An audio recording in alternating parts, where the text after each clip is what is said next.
우리 오늘 제목 같이 한번 읽어볼까요? 오늘 설교 제목 시작. 목마를 땐 생수, 영혼의 목이 마를 땐 예수.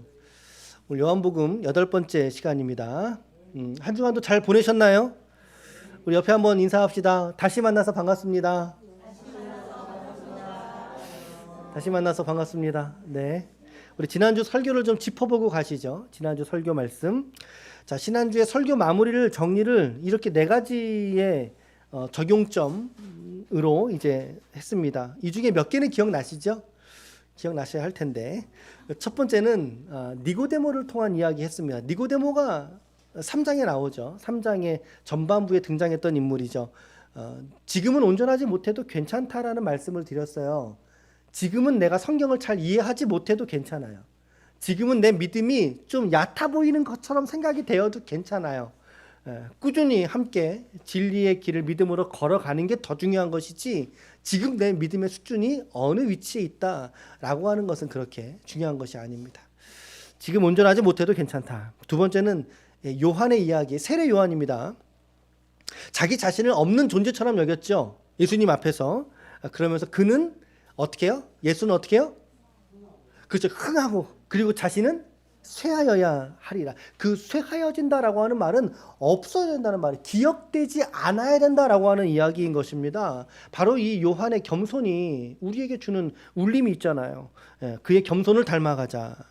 세 번째는 하나님을 인정하는 사람. 나 하나님 믿어. 하나님을 인정하는 사람은 예수님도 또한 예수님의 말씀 또한 인정하는 사람이어야 된다라고 하는 논리였습니다.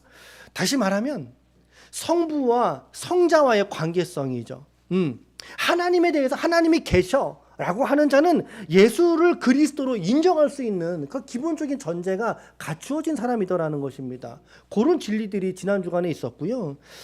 저는 인상적인 게 마지막 4번째 메시지가 저는 인상적으로 좀 기억에 남습니다. 시작.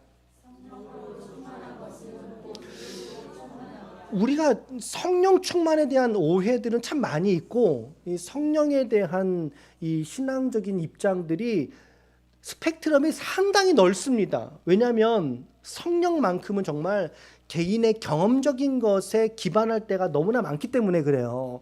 그럼에도 불구하고 한 가지 기준을 여러분들에게 드립니다. 여러분들 개인적인 신앙의 경험들을 터부시하거나 인정하지 않는 게 아니에요.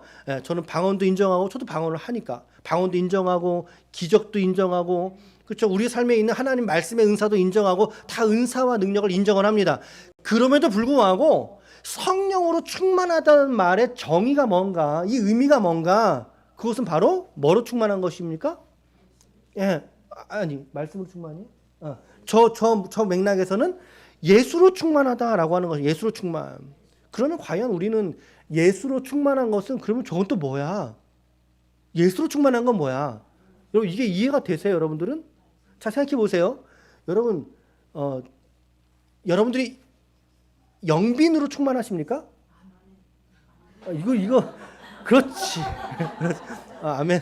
여러분들이 영빈으로 충만하다 이러면 무슨 의미겠어요? 이게 상당히 추상적 개념이에요. 그렇죠? 뭐 늘 영빈을 생각하고 늘 영빈을 사모하고 뭐 이런 걸 수 있지 않습니까?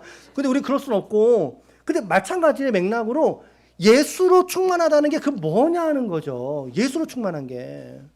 자매님 잘 가세요. 저 출근하는 중입니다. 출근 때문에 예배 들렸다가 다음 주에 또 오세요. 이렇게. 그래요. 네.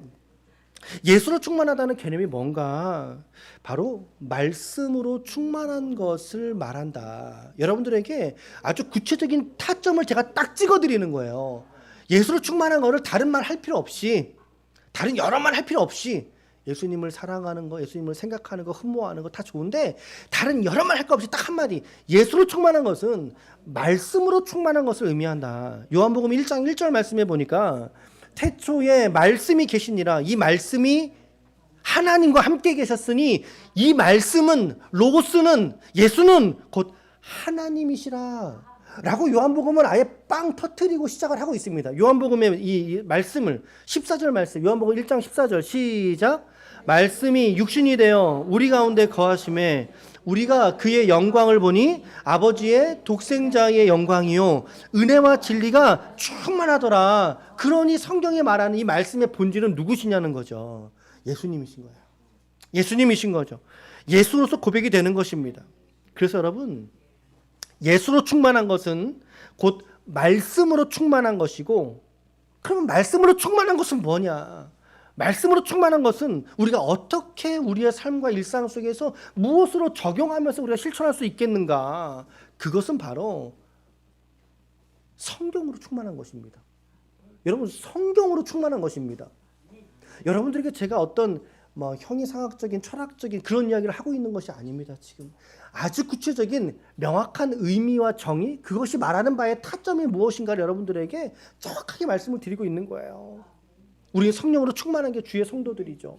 성령의 충만은 말씀의 충만이죠.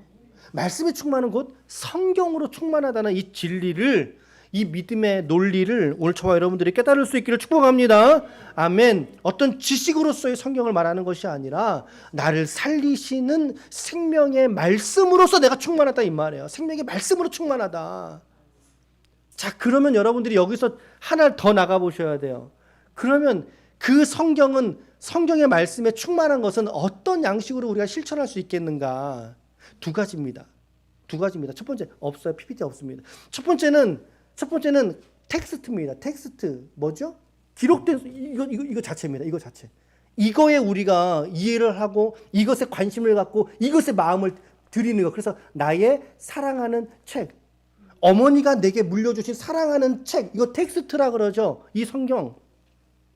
그런데 선포된 성경이 있어요. 선포된 성경이. 그걸 컨텍스트라 그럽니다. 상황화된 성경의 말씀. 그게 뭘까요? 설교입니다. 그게 여러분 설교입니다. 그래서 여러분들이 이 말씀들을 같이 함께 따라오실 때, 아, 그래, 내가 성경으로 충만하는 게 맞지. 그렇다면 나는 어떻게 그럼 나는 이 성경으로 충만할 수 있을까? 그래, 성경 읽기를 열심히 해야지. 맞습니다. 성경 읽기 열심히 해야지. 그리고 또 하나, 그렇지, 우리 본교회에서의 하나님의 말씀이 날마다 선포되고 있으니까 그 하나님 말씀에 내가 귀를 기울여서 내가 귀를 기울여 봐야지. 이런 것들이죠, 여러분. 자, 우리 신앙의 근거점으로서의 성경을 말씀드리고 있는 것입니다. 성경에서 바울은 디모데에게 성경이 너에게 생명이다라고 강조를 했지 않습니까? 성경은 능히 너로 구원에 이르는 지혜가 있게 하느니라 라고 이야기를 했습니다. 그죠? 자, 어떻습니까? 오늘 여러분들은 한 주간 이 성경의 사람으로, 말씀에 충만한 사람으로, 예수로 충만한 사람으로 여러분 한 주간 생활하셨습니까? 네. 여러분들 개인의 삶에 있어서의 평가점을 내리면은 나는 몇 점의 삶을 여러분 살아오셨습니까? 저는 개인적으로 제 얘기를 좀 드린다면 저는 요새 상당히 기쁩니다. 기쁘고 감사하고 또 좀 행복하고 그렇습니다. 요새 성경도 참 잘 읽어요, 제가. 아, 목사는 당연한 거 아닙니까? 여러분, 목사님이 성경 안 읽는 목사님이 상당히 많거든요. 그래서 성경을 상당히 잘 읽고 있고, 너무 감사한 것은 잘 읽혀지고 있고, 그리고 이제 운동도 열심히 하고 있습니다. 운동도 열심히 하고 있고, 제 한 사람이 여보 적당히 해 라고 할 정도로 열심히 운동하고 있고, 잠도 숙면을 취하려고 애쓰고 있고, 설교 준비도 더 잘하려고 주석을 좀 바꿔가면서 성경을 읽고 있습니다. 점수를 매긴다면 그래도 70점은 넘지 않을까라는 생각을 하게 됩니다. 양심이 있어야 100점이죠. 저는 여러분들의 삶 속에 이 성령으로 충만한 삶의 증거는 여러분 어떤 신비적인 것에 있지 않습니다. 그것에만 매이지 않습니다. 그런 요소가 있을 수는 있지만 그게 전부가 아니더라는 것이죠. 오늘 지금 저와 여러분들이 하는 것들처럼 우리가 말씀을 더 사랑하려고 애쓰고 가까이 하려고 그러고 일상 속에서 하나님을 묵상하고, 그렇죠? 우리 각자들의 삶을 더 생산성 있게 살아가려고 애쓰는 그 열정이 우리 안에서 일어나고 자연스럽게 드러나는 것입니다. 우리의 삶의 변화로서. 자, 이렇듯 우리는 성령으로 충만하고 예수로 충만하고 말씀과 성경으로 충만한 저와 여러분들 우리 모두가 되시기를 주님의 이름으로 축복합니다. 아멘. 그 말씀의 사람에게 하나님은 약속하신 축복을 이루실 줄로 믿습니다. 이것을 어떤 역사가 아니라 그랬습니까? 신명기적 역사관이라고 말씀을 드렸습니다. 우리가 지금 신명기서 묵상하고 있는데 참 좋아요. 참 좋아요. 현영자매 어때요? 너무 좋아. 우리 현영자매가 그 MBTI가 T거든요. 아주 객관적인 사실에 입각해서 늘 발언하는 자매인데 지금 너무 좋다고 저렇게 얘기하는 걸 보면 정말 좋은 겁니다. 그래서 여러분들에게 네? 근데 권사님은 어떠십니까? 네, 감사합니다. 네네네. 네, 감사합니다. 그렇게 우리가 여러분 신명기 묵상하고 있으니까 같이 좀 질투도 내시고 하셔서 말씀에 질투를 하시라고 그래서 같이 묵상에 동참하셔서 우리 그런 관점에서의 우리 어성경을 하려고 하는 거니까 또한 역시 그 일에도 함께 하시기를 바랍니다. 자, 우리 이어지는 우리 4장 본문을 읽었어요. 4장 본문. 1절과 2절 말씀에 보면 예수님께서 사마리아 여인에게 찾아가신 내용이 기록되어져 있고요. 이토록 성령으로 충만하신 예수가 한 여인을 만나기 위한 과정이고 그에게 오늘 본문은 마르지 않는 생수에 관한 이야기를 대화 나누는 장면이 오늘 본문의 서머리쯤 되겠습니다. 1절과 2절을 보십시오. 같이 읽겠습니다. 1, 2절 시작.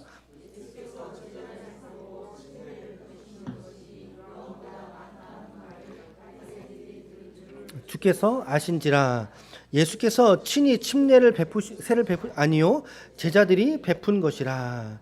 앞서 요한이 자신이 하던 일이죠. 이 일이 세례 요한이니까 요한은 이 세례 주는 사역을 아주 상당히 중요한 사역을 감당하고 있던 사람이었어요. 살렘 가까운 에논이라고 하는 지역에서 이제 세례를 베풀고 있었는데 저 맞은편 멀지 않은 편에서 예수님의 일련의 그룹들에게 세례받는 무리들이 훨씬 더 헌화하는 거예요. 훨씬 더 많았던 거죠. 그거를 요한의 제자가 보고 나서 이제 요한에게 가서 저기가 사람들이 저리로 다 몰려가 버립니다. 그랬잖아요. 그랬더니 요한이 했던 말이 뭐라고요? 그는 흥하여야 하겠고 나는 쇠하여야 하리라. 이보다 더 아름다운 고백이 어디 있을까요, 여러분? 이보다 더. 이 소식을 예수님이 이제 들은 거예요. 네. 발 없는 말이 천리를 간다고 이 소문이 예수님의 귀에 들린 거죠. 이게 예수님의 관점에서는 이게 팀킬이거든요. 팀킬이라는 표현 이해하십니까?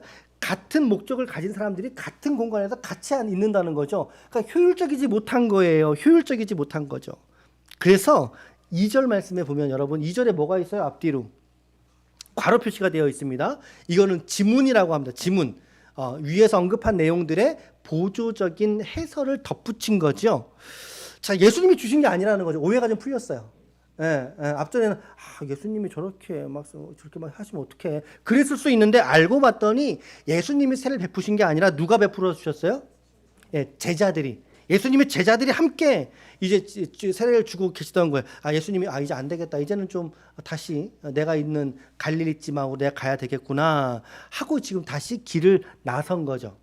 나서서 이제 갈릴리 위쪽 지방이니까 이제 올라오고 계신 중에 4절 말씀이 아주 독특합니다. 4절이 독특합니다. 같이 한번 읽을까요? 시작. 사마리아를 통과하여야 하겠는지라 라고 번역을 했습니다. 저는 우리 개역개정 번역을 때로는 좀 안 좋은 번역들도 있지만 이 번역은 참 제가 좋아하는 것 같습니다. 다른 번역보다 이 구절 한 구절 말씀에서 예수님의 예수님의 의지가 반영된 번역인 것 같아요. 훨씬 더 좋은 번역인 것 같습니다. 새 번역에서는 그렇게 하려면, 올라가려면 사마리아를 거쳐서 가실 수밖에 없었다라고 번역을 했으니까 좀 뉘앙스가 우리 개역 개정하고 새 번역하고 좀 다르죠. 여러분 이게 왜 중요하냐면요. 통과하여야 하겠는지라 여기서 무엇이 보여요? 예수님께서 그 땅을 밟으시려는 의도, 목적이 보인다라는 거죠. 어떤 의지입니까? 거기에 예비된 한 여인이 있다라는 사실입니다. 그 여인을 오늘 내가 좀 만나봐야 되겠어. 근데 그 여인이 사마리아 여인인 거죠. 그 예수님은 그 땅을 인위적으로 질러 가신 거예요. 그 땅을 인위적으로. 자, 예수님은 앞서서도 3장의 말씀에서 니고데모를 만나셨죠. 니고데모에게 한 얘기 중에 클라이막스가 요한복음 3장 16절이었어요. 그렇죠? 니고데모는 육체로 2번 나야 됩니까? 라고 하는 거듭남에 대한 의미를 오해합니다. 알아들을 수가 없었던 거죠. 자, 어찌됐든 이번에는 니고데모는 예수님께 찾아온 사람이었고, 그러나 이번에는 예수님이 찾아가길 원하는 사람에게 지금 발걸음을 옮기고 계시다라는 거예요. 그런 관점에서 사절의 번역은 참 중요한 것입니다. 자, 당시에 팔레스틴, 이스라엘은요, 크게 두 민족으로 구성이 되어져 있습니다. 두 민족. 하나는 사마리아인이고 또 하나는 유대인입니다. 사마리아인과 유대인으로 이스라엘이 구성되어지고 있는데, 바꿔보실래요? 다음 거. 근데 유대인들은 사마리아 사람하고요, 저 말씀은 아니에요. 저건 지난주 말씀이에요. 지난주 말씀이고, 하나 더 아래 거. 네, 그렇죠. 하나 더 아래 거 보실래요? 그러면 유대인들이요, 사마리아인들하고 서로 상종하지 않았어요. 상종. 배경을 좀 우리가 좀 이해하셔야 여러분들이 본문에 대한 의미들을 더 잘 관찰할 수가 있는데, 북이스라엘이 먼저 멸망했거든요. 남유다보다. 북이스라엘이 언제 멸망했는지 아세요? 네, 722년 어느 나라에? 아수르에 멸망을 했단 말이죠. 자, 근데 먼저 멸망한 그 나라에 이 아수르가 민족 그 혼합 정책을 펼쳤습니다. 그렇죠? 대다수의 사람은 또 그 살고 있던 지방에 남아 있었고 일부는 끌려간 상태였을 거예요. 이 아수르가 이제 혼혈 정책을 펼치게 되는데, 자기들이 정복한 국가에 있는 백성들을 끌어와다가 이 지역에다가 이제 터를 잡고 살 수 있도록 이 민족을 섞어버린 겁니다. 예, 포로들을 가져와다가 섞어버린 거예요. 그러니까 어떻게 되겠습니까? 함께 살게 되니까 어떻게 되겠어요? 자연스럽게 북이스라엘에 있었던 유대인들은 이방 사람, 이방 여인, 이방 남자들과 함께 섞여 살게 되면서 통혼이 일어나게 된 거죠. 통혼이 일어나게 되는 거예요. 우리가 일제치하에 있을 때도 이런 이야기들 많이 우리가 접하지 않았습니까? 여러분, 통혼이 일어나게 되니까 유대인으로서 가졌을 순수한 혈통이 어떻게 되겠습니까? 그것도 깨져버리죠. 피가 섞여버린 것입니다. 그렇죠?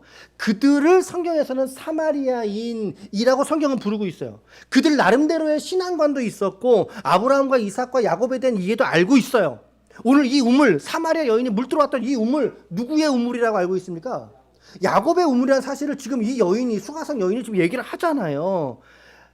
있었지만 그러나 이 정통, 보수, 순수 혈통을 주장하고 있던 유대인들에게는 저 사마리아인들이 어떤 인식입니까? 저거 혼혈이다, 저거 잡종이다 라고 하는 인식이 있던 것이고, 그것을 이 전통 유대인들은 받아들일 수가 없던 거예요. 받아들일 수가 없던 거죠. 오직 하면 에스라 10장 말씀에 보면요, 바벨론 포로에서 이스라엘이 유대로 넘어오게 됩니다. 근데 기존에 있던 사람들이 이방 여인들하고 막 혼인하며 살고 있던 거예요. 여러분, 그들을 어떻게 했는지 아십니까? 에스라 10장 2절과 3절 말씀해 보니까 눈으로 봐보세요. 엘람 자손 중 여히엘의 아들 스가냐가 에스라에게 이르되, 우리 하나님께 범죄하여 이 땅 이방 여자를 맞이하여 아내로 삼았으나 이스라엘에게는 아직도 소망이 있습니다. 그게 뭐냐면 3절이거든요. 같이 읽어봅시다. 시작. 곧 내 주의 교훈을 따르며 명령을 떨며 준행하는 자의 가르침을 따라 이 모든 아내와 그들의 소생을 다 내보내기로 우리 하나님과 언약을 세우고 율법대로 행할 것이라. 그래서 호구조사를 다 했어요. 그 이방 여인과 결혼한 모든 가정의 이방 여인들을 자식이 있음에도 불구하고 다 내쫓게 됩니다. 다시 말하면 정통 유대인으로서의 혈통을 지키기 위한 정말 이 노력과 열심을 그들이 가졌다라는 거죠. 민족의 순수성을 유지하기 위해서. 이런 배경에서 봤을 때 사마리아인들은 유대인이기를 포기했다는 이야기인 것입니다. 포기했기 때문에 말씀이 그러함에도 불구하고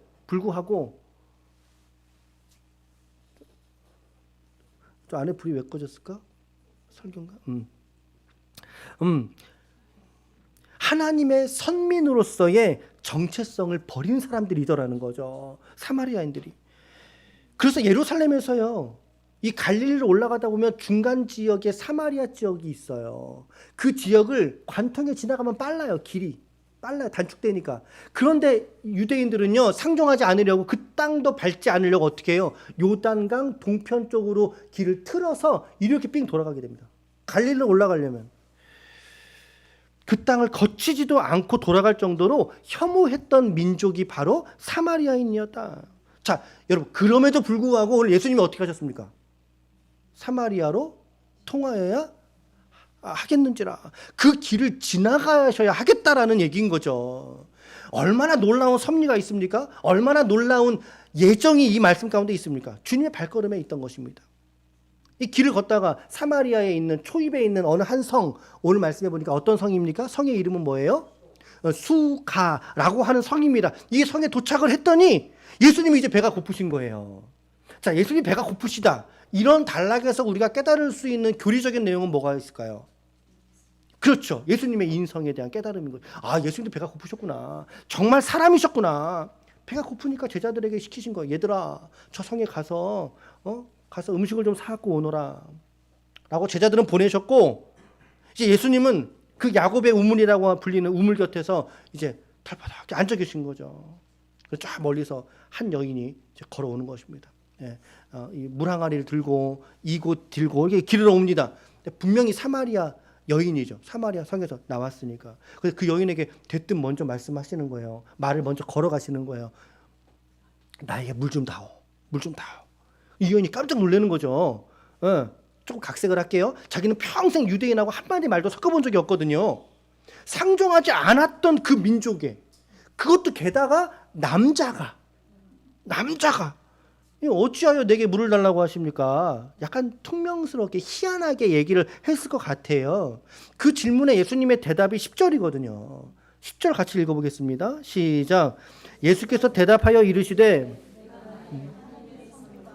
또 네게 물 좀 달라 하는 이가 누구인 줄 알았더라면 네가 그에게 구하였을 것이요 그가 생수를 네게 주었으리라. 여러분, 이 구절이요. 이 구절을 예수님이 니고데모에게 너가 거듭나야 된다라는 표현, 니고데모에게 하셨던 그 방식 똑같이 말씀하셨거든요. 니고데모 깨달았습니까? 못 깨달았습니까? 못 깨달았습니다. 그렇다면 이 얘기를 들었던 사마리아 여인은 깨달을까요? 못 깨달을까요? 역시 못 깨닫습니다. 그렇죠? 너가 만일에 내가 누군 줄 알았더라면 오히려 너가 나한테 물을 달라고 요구했을 것이고 나는 너에게 생수를 주었을 거야 라고 하는 이 얘기 말이죠. 이 표현은 좀 바꿔 말하면 너 내가 누군지 아니? 그 얘기입니다. 너 내가 누군지 아니? 그 질문인 거예요. 그럴 때 이 여인이 말하잖아요. 대답을 하잖아요. 내가 당신에게 지금 물을 달라고 얘기한들 지금 당신은 물이 없어서 나에게 물 달라고 하지 않았습니까? 그런데 내가 당신에게 물을 달라고 요구를 한들 당신이 어디에서 생수를 구해다가 지금 나에게 물을 줄 수 있겠습니까? 라고 지금 말한 거죠. 지금 이 여인에게는 적어도 눈앞에 있는 우물이 있어요. 저는 지금 그런 우물이 있거든요. 그러면서 당신이 야곱보다, 다시 말하면 이 우물을 퍼서 자자손손 우리에게 물을 공급해 주었던 그 야곱보다 당신이 더 큰 자입니까? 라고 반문한 거죠. 지금 묻는 거지 뭐. 자, 이런 맥락에서 여인이 예수님의 질문에 이처럼 대답을 했던 거죠. 당신이 야곱보다 더 큰 사람입니까? 이 질문 이후에 예수님이 이제 이 물을 마시는 자마다 다시 목마를 것이다. 이 물은 뭘까요? 야곱의 물이죠. 야곱의 물을 먹는 자마다 다시 목마를 거야. 목마르니까 우리 물 마시잖아요. 목마를 거야. 그런데 말이지 14절 시작. 내가 주는 물을 마시는 자는 영원히 목마르지 아니하리니 내가 주는 물은 그 속에서 영생하도록 솟아나는 샘물이 되리라. 아멘. 내가 주는 물을 마시면 영원히 목마르지 아니한대요. 영원히 목마르지 않는데요. 왜 그렇습니까? 그 물을 마신 자의 마음에 녹아 들어와서 생수의 근원이 되기 때문에, 샘물이 그 안에 있기 때문에 영원히 목마르지 않을 거래요. 예수님의 이 기가 막힌 말씀에 날마다 물을 길어 퍼 올려도 목이 마르질 않는 거예요. 나도 먹고 넘쳐 나오는 물을 남도 주고, 나도 먹고 남도 주고, 그럼에도 불구하고 마르지 않는 이 물이라면 여러분들 이 물 마시시겠어요? 안 마시겠어요? 마셔야 되는 거죠. 이건 선택의 여지가 없어요. 마셔야 되는 물인 것입니다. 이 물이 어떤 물일까요? 이 여자가 이제 대답을 하는 걸로 15절이죠. 시작. 여자가 이르되 주여 그런 물을 내게 주사 목마르지도 않고 또 여기 물 기르러 오지도 않게 하옵소서입니다. 우리가 오늘 보았던 살폈던 말씀 여기까지가 예수님이 이 여인에게 영생하도록 솟아나는 샘물이 되리라 했더니 지금 그 여인이 옳거니 그럼 저도 그 물을 좀 주십시오 라고 얘기했습니다. 원했지만 이 여인에게 원했던 이 여인이 원하는 물은 어디까지나 육체적인 물로서 아직까지는 이해하고 있는 여인의 답변으로 오늘 본문은 마치게 됩니다. 자, 이제 to be continue.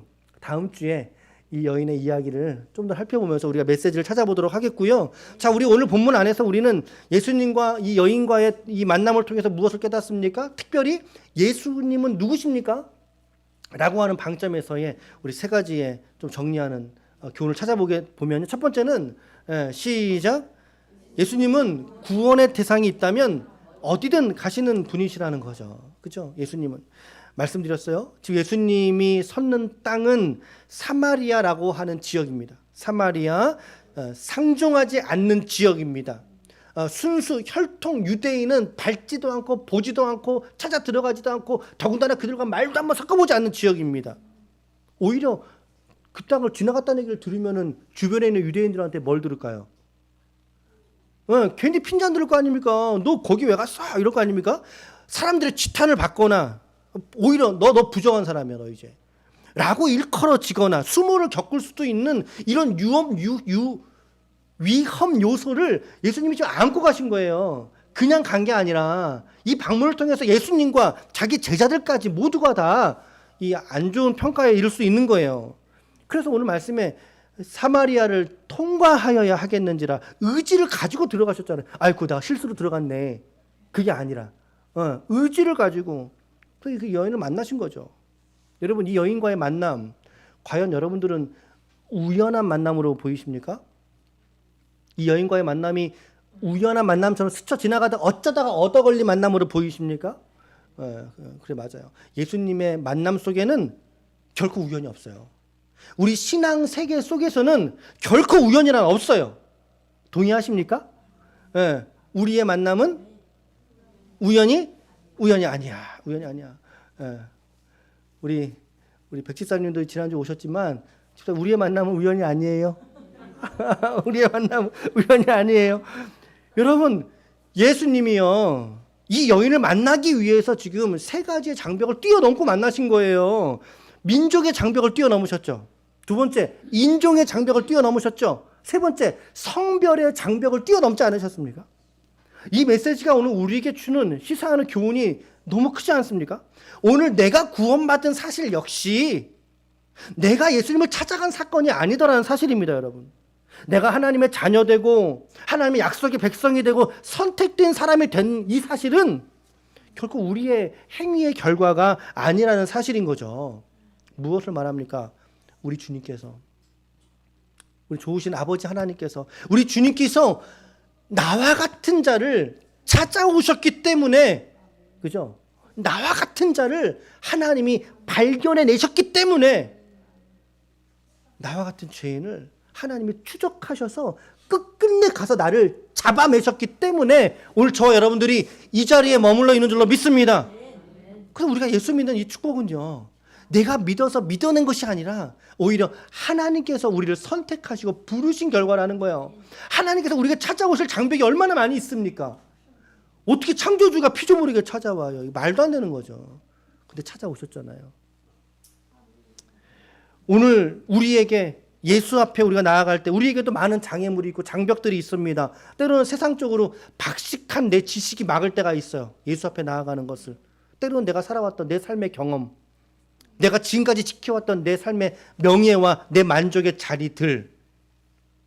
그래요. 우리가 예수님께 나아가지 못하는 이유들이 얼마나 많이 있는지 모릅니다. 때로는 큰 상처를 받아서 나아가지 못해요. 사회 안에서 기독교인들이 보여주는 이 모습 때문에 내가 시험에 들 때도 있습니다. 우리가 하나님께 나아가지 못하게 하는 이유들, 이 수많은 이유와 장벽과 이 허물들을 우리 주님께서 그 장벽들을 뚫고 오늘 여러분들을 만나러 이 땅 가운데 오신 줄로 믿습니다. 우리 스스로는 하나님께 나아갈 재간이 없는 거죠. 이걸 뚫어낼 수가 없어요. 우리 실력으로는.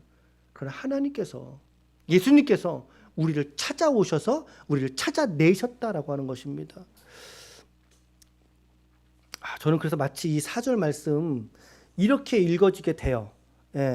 4절 말씀을 한번 여러분 성경책에 펼치거나 한번 보셔보세요. 4절 말씀에 보면 사마리아를 통과하여야 하겠는지라.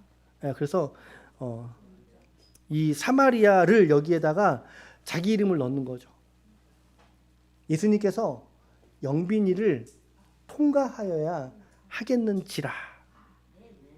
여러분 자기 이름 넣어서 한번 좀 불러볼까요? 자기 이름 넣어서. 자, 주님께서 시작. 주님께서 영빈이를 통과하여야 하겠는지라. 여러분 그 하나님의 열심이 여러분들을 살려내신 줄로 믿습니다.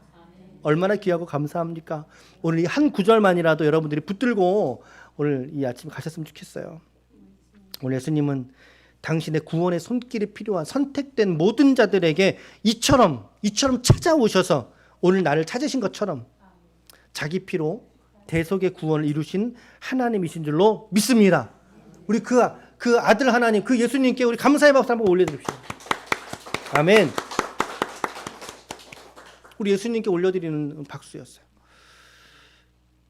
두 번째는 예수님은 생애의 질문과 대화를 통해서 그가 진리로 나아오도록 인도하시는 분이라는 거죠. 그렇죠? 생애의 질문, 대화를 통해서 진리로 찾아오도록 인도하시는 분이시다. 본문을 잘 관찰해 보세요, 여러분. 주님이 그 여인에게 자꾸 물으십니다. 맞죠? 자꾸 물으십니다. 물을 달라. 너 내가 누군지 아느냐? 에서부터 시작을 해서 내가 주는 물을 마시는 자는 영원히 목마르지 아니하리라. 주님이 하시는 질문, 그리고 그분과 이어지는 대화의 방식으로 예수님은 그 여인에게 자기를 나타내시기를 원하고 계시는 모습을 보게 됩니다. 이것이 말하는 요지는 뭐냐면 예수님은 인격이시라는 거예요. 우리에게 인격으로 대하신다라는 거예요. 우리의 인격과 지식과 의지까지도 지금 새롭게 하셔서 우리가 하나님 앞에 나올 수 있도록 예수님을 이끌어 주시더라는 거죠.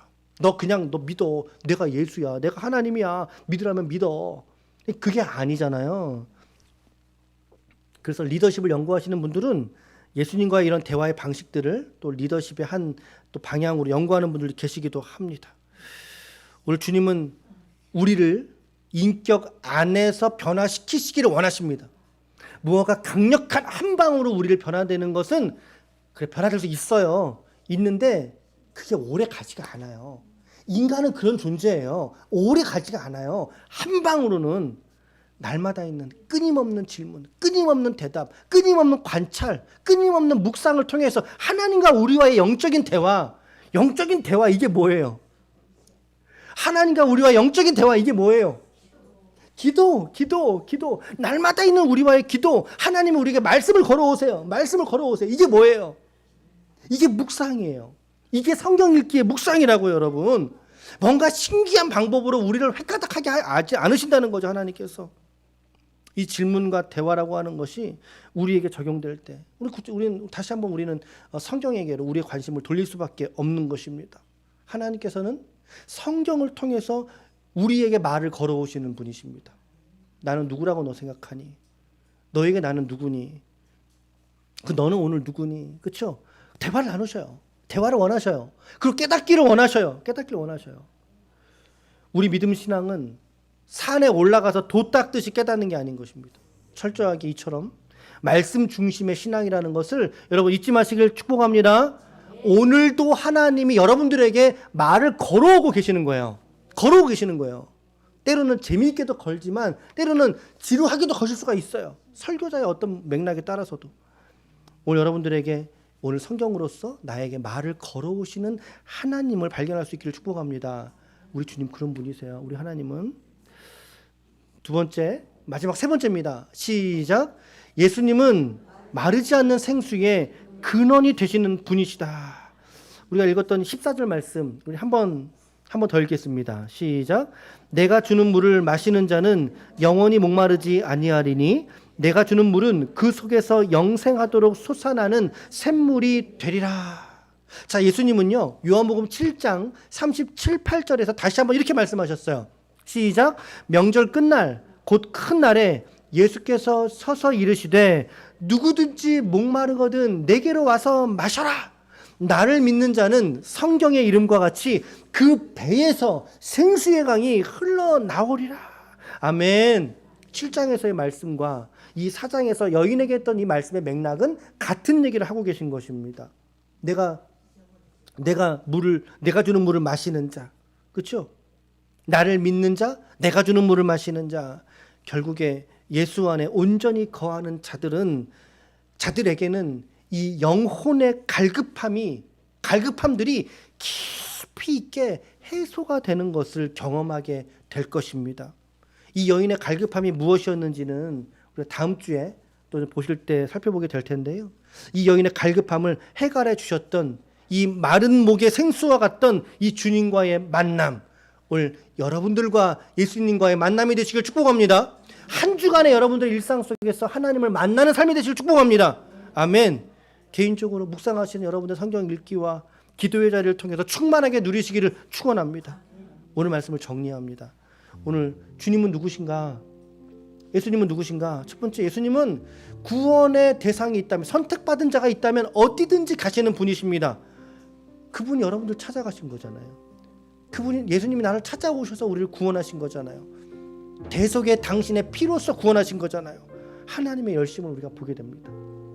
두 번째, 예수님은 질문과 대화를 통해서 진리로 찾아오도록 인도하시는 분이세요. 획가닥하게 하시는 분이 아니세요. 진리로 찾아오도록 인도하시고 이끌어주시는 분, 네, 성경이죠. 하나님은 오늘 여러분들에게 말을 걸어오십니다. 성경을 통해서, 그죠? 우리 하나님과 영적인 대화를 나눕니다. 기도를 통해서. 네, 기도의 본질은 하나님과의 인격적 교제예요. 뭘 받아 챙기고 얻어내는 것이 아니라. 마지막 세 번째는 예수님은 마르지 않는 생수의 근원이 되시는 분이십니다. 오늘 설교 제목은 여기 가까이에 있는 교회에서 자주 보는 문구이기도 합니다. 내 몸이 목마를 땐 생수, 내 영혼이 목마를 땐 예수. 생수와 예수. 조금은 유치한 듯 보이지만 그래도 분명한 메시지가 있죠. 분명 메시지가 있지 않습니까? 여러분, 내 영혼이 목마를 때 세상으로 나아가 다른 것을 추구하면 더 목말라집니다. 그러나 예수 앞에 나오십시오. 말씀 앞에 서도록 애쓰십시오. 그리고 그 예수로 충만하십시오. 어떤 가람과 어떤 갈증조차도 우리 예수님으로 말미암아 오늘 저와 여러분들 채워지게 될 줄로 믿습니다. 그것을 경험하게 될 줄로 믿습니다. 그것이 하나님 나라의 모습인 거예요. 아무쪼록 우리 오늘도, 그리고 우리에게 앞두고 있는 이번 한 주간도 우리 예수로 충만하시길 축복하고, 말씀으로 충만하심으로 말미암아 내 영혼에 마르지 않는 물을 날마다 대십시오. 날마다 됨으로 넉넉하고 풍요로운 믿음의 삶을, 하나님 나라를 살아가시는 거룩한 종들이 우리 모두 다 되시기를 예수님의 이름으로 간절히 축원합니다. 아멘. 축원합니다.